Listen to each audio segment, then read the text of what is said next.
የኔ ሐሳብ ባንቺ ፍቅር ተመርዞ እንደው ቢነጋልህ ምን አለ አንተ ልጅ።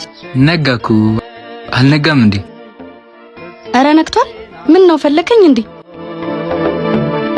ተረታውይ ባንቺ ፍቅር አንቺ ፈልጊ ያልመጣው እቴቴን እንጂ ለማያቅሽ ምን ፈልገሽ እንደምትመጭ ማናቀው እንዴ ይመስልሽ?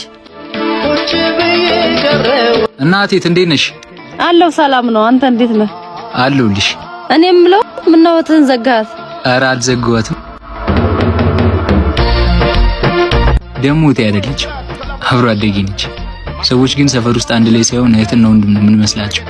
እኔም እንደዛ ይመስለኝ ነበር። አሁን ግን ቀስ በቀስ ስሜቴ እየተቀየረ